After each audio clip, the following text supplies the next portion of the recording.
खुलुमबाय बड'लेण्ड इंखं टेलिभिजननि स्टुडिय'आव आं मिथिंगा बसुमतारी दिनैनि गाहाय रादाबफ्राव दङ। आसाम सोरखारा रायजोनि गासैबो जिल्लायाव गोदान दिथागिरि मन्थ्रि थिसनबाय। INS बिक्रान्तखौ भारतारि नेभिनो गथायबाय। रानियाव गोबांथार बिबांनि बेरफ्रुग्रा बेसादजों लोगोसे सासे हमदों। बड'लेण्ड टुरिजम डेभेलपमेन्ट ससाइटिया वर्ल्ड टुरिजम डे खुंनो लादों। Man of the year 2016 doctor Prafulla महन्तआ रुंसारि जाबाय। बर' रेबग्रा जथुम आरो इंखं वेलफेयार ससाइटिया डक्टर प्रफुल्ल महन्तनि रुंसारि जानायाव दुखु फोरमायदों। मालिपारा गेजेर फरायसालियाव बर' थुनलाइ आफादा सानजारां लकेश्वर ब्रह्मनि 39थि थैनाय सान खुंदों। भारतनि फायखिफोरखौ हानि ट्रेप खालामनो ISI नि सा 50 सिख्लाफोरा खामानि मावगासिनो। डक्टर प्रफुल्ल महन्तनि रुंसारि जानायाव थागिबि जनजाति साहित्य सभा आसाम इटसाया गोथौ दुखु मोननाय फोरमायदों। AGC नि प्रडाक्शननि बानजायनायाव अरनबारिनि जोहोलावजो सावथुननि प्रिमियार श'नि थाखाय लाहार फाहार। दानिया फैदो आबुं रादाबाव।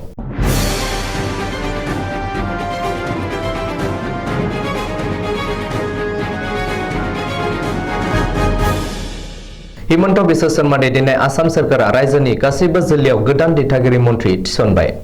सिगाङाव थाखानाय गोजाम दिथागिरि मन्थ्रिफोरखौ सोलाय सोल' खालामनानै दिनै गोदान दिथागिरि मन्थ्रिफोरखौ थिसनदों। गिबि मन्थ्रि डक्टर हिमन्त बिश्व शर्माया गावनि मन्थ्रि सभानि गासैबो मन्थ्रिनो मोननै 2-3 जिल्लाखौ नायनायनि थाखाय बिबान होदों आरो दिथागिरि मन्थ्रि महरै थिसनदों। मख'नो गोनांदि रायजोनि मोनफ्रोमबो जिल्लायाव सोरखारनि जौगाखांआरि बिथांखिफोर मावफुंनाय आरो बेफोरखौ नोजोर होनायनि थाखाय गिबि मन्थ्रिया मोनफ्रोमबो जिल्लायाव साफा दिथागिरि मन्थ्रि थिसनदों। दिथागिरि मन्थ्रिफोरा जिल्ला खुंथायनि बिबान दं, नाथाय बिसोर रायजो राजाफोरजों थोंजों सोमोन्दो लाखिनो हाया। गिबि मन्थ्रिया दिनै गोदानै थिसननाय दिथागिरि मन्थ्रिफोरनि फारिलाइया जादों रन्जित कुमार दासनो बङाइगाव, डिब्रुगड़, तिनसुकिया, उतुल बरानो कामरुप मेट्र आरो लखिमपुर, उरखावगोरा ब्रह्मनो चिरां आरो तामुलपुर, फिजस हाजरिकानो सनितपुर, बिश्वनाथ आरो करिमगन्ज, केशव महन्तनो मरिगाव, गलाघाट आरो साउथ सालमारा, मानकासार, परिमल शुक्लबैद्यनो नगाव आरो हजाय, अजन्ता नेगेवनो जरहाट आरो नलबारि, डक्टर रनज पेगुनो शिबसागर, माजुलि आरो बरपेटा, अशोक सिंखालनो क'क्राझार आरो गवालपारा, जयन्त मल्ल बरुवानो काछार, धुबरी आरो हाइलाकान्दि, चन्द्रमोहन पाटवारिनो कामरुप आरो दरं, जगेन महननो कार्बि आंलं, सोनाब कार्बि आंलं आरो डिमा हासाव, नन्दिता गार्लसानो बाक्सा आरो बजालि, सन्जय किसाननो धेमाजि जिल्लाखौ नायनायनि बिबानखौ होदों। हादोरावनो गोदानै गिबिसिन बानायनाय INS बिक्रान्तखौ दिनै भारत हादरा मोननो हाबाय। बेजों लोगोसे भारतारि नेभिया आरोबाव गोख्रोंसिन जाबाय। बोसोरसे आनजाद नायनायनि उनाव दिनै उरां रोगाग्रा जाहाज INS बिक्रान्तखौ गाहाय मन्थ्रि नरेन्द्र मदिया भारतारि नेभिनो गथायना होबाय। मख'नो गोनांदि काशीनि काशीन शिपयार्ड लिमिटेडआ भारत हादरावनो 20,000 कोटी रांजों निजायै बानायनाय उरां रोगाग्रा दावहारु जाहाज INS बिक्रान्तखौ दिनै गाहाय मन्थ्रि नरेन्द्र मदिया बेखेवना भारतारि नेभिनो अफिसियेलि गथायना होबाय। बे हाबाफारियाव गाहाय मन्थ्रिजों लोगोसे रैखाथि मन्थ्रि राजनाथ सिंह, केरालानि रायजो बेंगिरि आरिफ मोहम्मद खान, गिबि मन्थ्रि Pinarayi Vijayan, national security adviser Ajit Doval, भारतारि नेभिनि गाहाय एडमिरेल आर हिरकुमार आरो नेभिनि गोजौ थाखोनि अफिसारफोरा बाहागो लायो। बे हाबाफारियाव गाहाय मन्थ्रि मदिया बुंदों दि INS बिक्रान्तआ गंसे दावहारु जाहाजल' नङा, बियो 21 जौथायाव भारतनि गोहोनि फोरमानखौ होयो।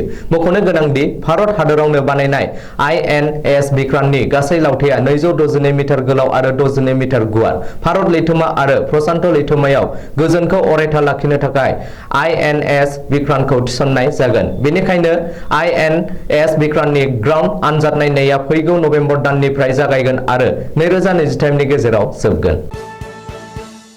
कामरुप रुरेल जिल्लानि बेन्दोङाव थानाय रानि गामियाव गोबांथार बिबांनि बेफ्रुग्रा बेसादजों लोगोसे सासे सुबुंखौ हमनो हादों।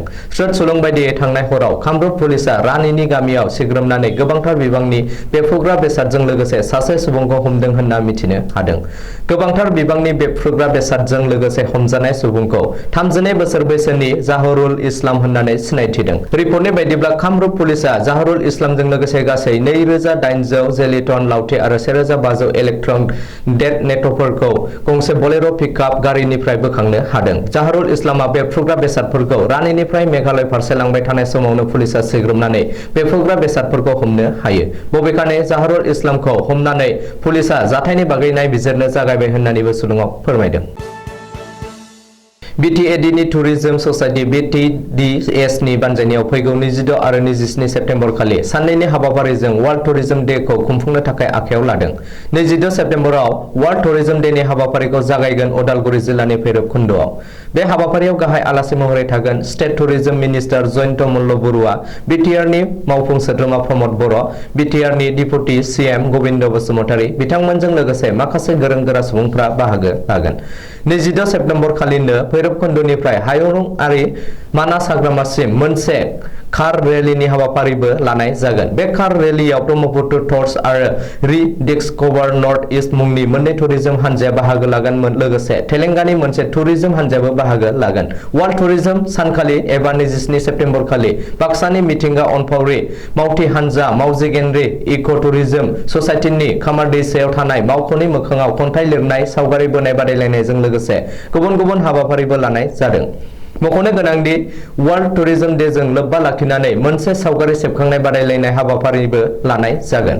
बेनिखायनो सावगारि सेबखांनाय बादायलायनायनि माखासे नेमखान्थिफोरखौ मिथिना लानो थाखाय 9435206296 बे जानबुं नाम्बारनि गेजेरजों आरो contact@btds.in बे इमेलनि गेजेरजों बादायलायनायाव बाहागो लागिरिफोरखौ जगाजग खालामनानै मिथिना लानो खावलायदों बड'लेण्ड टुरिज्म डेभेलपमेन्ट ससाइटिआ।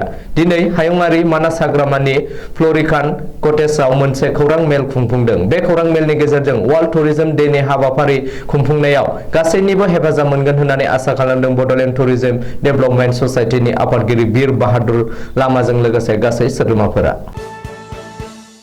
असमिया रावनि मुंदांखा लिरगिरि, बिजिरसंगिरि, पण्डित, समाज बिगियानगिरि, बर' हारि अनफावरि आबिलागनि आजिरा मोननाय बिथोनगिरि मानिनां डक्टर प्रफुल्ल महन्तआ गुवाहाटी मेडिकेल कलेज हस्पिटालाव गोब्राबथार जाब्रबथायाव गोग्लैनानै दिनै 2 सेप्तेम्बर 2022 खालाराव फुंबिलि 3 रिंगासो समाव रुंसारि जाबाय।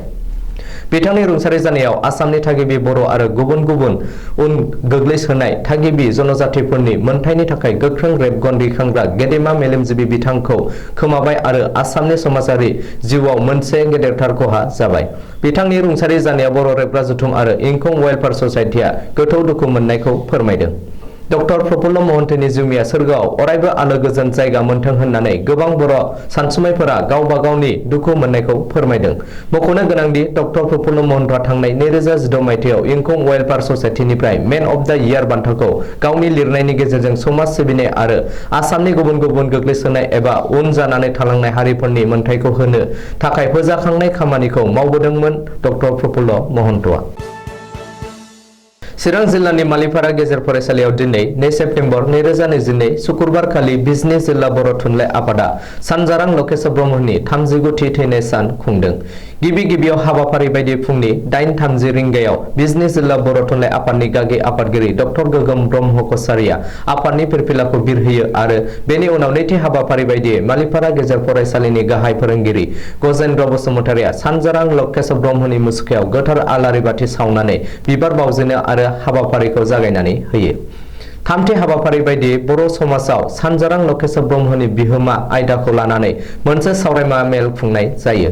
गागि आफादगिरि डक्टर गोगोम ब्रह्म कछारिनि मासि दैदेननायाव बे सावरायमा मेलखौ फुंनि 10:30 रिंगायाव जागायजेनदोंमोन आरो फुंखा सुबुं महरै बिजनी जिल्ला बर' थुनलाइ आफादनि बारग' आफादगिरि मनेश्वर बसुमतारी आरो गागि लिरगिरि रांसार बान्था आरो आसाम मुसाहारि थुनलाइयारि बान्था मोनगिरि रुपनाथ हाज'वारि मोनहा बाहागो लादोंमोन। फुंखा सुबुं मनेश्वर बसुमतारिया गावनि बिबुंसाराव सानजारां लकेश्वर ब्रह्मनि गोबां बिहोमा होलांनायफोरखौ फोरमायलांदों। सानजारां लकेश्वर ब्रह्मनि बैसागु आरो हारिमु बिजाबाव लिरनाय बैसागुआ बर'नि आमायथु बुंनाय रावखौ बुंफ्रुनानै बिथांनि सोरजिनाय बिजाबखौ बर'नि मोनसे दलिल होननानै बुंथिलाङो। सानजारां लकेश्वर ब्रह्मआ सासे थुनलाइगिरि, सोलोंथाइगिरि, हारिमुगिरि आरो समाज सिबियारि सुबुंमोन। मानो होनोब्ला 43 बोसोर बैसोनि गेजेराव सानजारां लकेश्वर ब्रह्मआ बर' थुनलाइ आफादनि आफादगिरि जानानै बिजनी सोलोंसालिमानि सासे बिबुंगोरामोन आरो बर' हारिनि गांनाय उखैनायखौ सुफुंनो समाजनि खामानियावबो मुखुब थादोंमोन। नैथियाव गागि लिरगिरि रुपनाथ हाज'वारिया सानजारां लकेश्वर ब्रह्मआ समाजाव मा बिहोमा होलांदोंमोन बेफोरखौ गुवारै बुंफोरलांदों। पाकिस्तान आर्मिनि संगालि गांखं ISI आ आथिखालाव भारतनि फायखिफोरखौ हानि ट्रेप खालामनानै इसिङारि सुलुंखौ बोख्ल'नो थाखाय गोबां रोखोमनि फाव फान्दायदों। भारतनि इन्टेलिजेन्स उइंआ संगालिनि जोहै पाकिस्ताननि ISI-नि फाव फान्दायनायखौ हमदांनो हानानै आर्मि जवान आरो BSF जवानखौ पाकिस्तान ISI-नि हानि ट्रेपिंनिफ्राय सांग्रां जानो बिथोन होदों। सुलुङाव मिथिहोनाय बायदिब्ला ISI-नि गासै 50निबो बांसिन सिख्लाफोरा ससियेल मिडियायाव फ्रेन्ड रिक्वेस्ट खालामग्रोनानै लोगो जाग्रोयो आरो बेनि उनाव फानजारियाव खोख्लैनानै गासैबो इन्टारनेल इनफरमेशनफोरखौ बहननो नारसिनो। गासै 50निबो बांसिन ISI-नि सिख्लाफोरा आथिखालाव पाकिस्ताननि हायद्राबादाव थानाय पाकिस्तान आर्मिनि 412 सिन्ध इउनिटआव ट्रेनिं लागासिनो दं। गासै मोन 10 मडुल बाहायनानै फेसबुकआव फेक एकाउन्ट खुलिनानै नंखाय आइडिजों गावसोरखौनो इन्डियान होननानै सिनायथि होफ्लायो। इन्डियान इन्टेलिजेन्स ब्युर'आ मिथिहोनाय बायदिब्ला हानि ट्रेपिं खालामग्रा बैसोर 50 सिख्लाफोरा बांसिनानो पाकिस्तान आर्मिनि केप्टेन रेंकिंनि। बेनिखायनो हानि ट्रेपिंनिफ्राय सांग्रां जानो थाखाय बयबो इन्डियान आर्मि जवान आरो BSF जवानफोरखौ सांग्रांथि होदों। मुंदांखा लिरगिरि समाज बिगियानगिरि बर' हारि अनफावरि आनन्दराम बरुवा राव आरिमु आरो हारिमु फसंथान आबायलगनि आजिरा मोननाय बिथोनगिरि मानिनां डक्टर प्रफुल्ल महन्तआ गुवाहाटी मेडिकेल कलेज हस्पिटालाव गोब्राबथार जब्रायाव गोग्लैनानै दिनै 2 सेप्तेम्बर 2022 खालाराव फुंबिलि 3 रिंगासो समाव रुंसारि जाबाय। बिथांनि रुंसारि जानायाव आसामा थागिबि बर' आरो गुबुन गुबुन उन गोग्लैसोनाय थागिबि जनजातिफोरनि मोनथायनि थाखाय गोख्रों रेबगन दैखांग्रा गेदेमा सासे मेलेमजिबि बिथांखौ खोमाबाय आरो आसामनि समाजारि जिउआव मोनसे गेदेरथार खहा जाबाय। दिनै बिथांनि गोथै सह'खौ गावनि थाग्रा न' बेलतला पेटापारा जयथि फटआव लाबोनाय उनाव बर' थुनलाइ आफादनि आफादगिरि मुस्रि थरेन बर', गुवाहाटी जिल्ला बर' थुनलाइ आफादनि आफादगिरि मुस्रि लहित चन्द्र ब्रह्म, बर' थुनलाइ आफादनि बारग'रांगिरि मुस्रि खबाराम स्वर्गियारि बिथांमोना जयै थांनानै बिबार माला आरो आर'नाइजों जोबथा मान बावनाय जायो। लोगोसे थागिबि जनजाति साहित्य सभा आसाम इटसानिफ्राय बिथांनि रुंसारि जानायाव गोथौ दुखु मोननायखौ फोरमायहरनाय जायो आरो रुंसारि डक्टर महन्त सारनि जिउमाया सोरगोआव अरायबो आलो गोजोन जायगा मोनबाय थाथोंसै बेनि थाखाय आफा इसोर आनान गसाइनि खाथियाव आरज गाबनाय जायो। लोगोसे दुखुथिया नखरनि फारसे गोथौ दुखु मोननायखौ फोरमायहरनाय जायो। इटसानि गाहाय नेहाथारि कमलाकान्त मुसाहारिया गांसे प्रेस बिबुंसारनि गेजेरजों गोथौ दुखु मोननाय फोरमायदों। बाक्सा जिल्लानि बेन्दोङाव थानाय राबां बर' बाजारनि गेलेग्रा फोथाराव AGCनि प्रडाक्शना अरनबारिनि जोहोलावजो सुंद' सावथुननि प्रिमियार श'खौ गाबोन सनिबार 3 सेप्तेम्बर खालि मोनाबिलि 7 रिंगानिफ्राय मोनसे हारिमुआरि हाबाफारिनि गेजेरजों खुंफुंनो थाखाय लाहार फाहार खालामदों।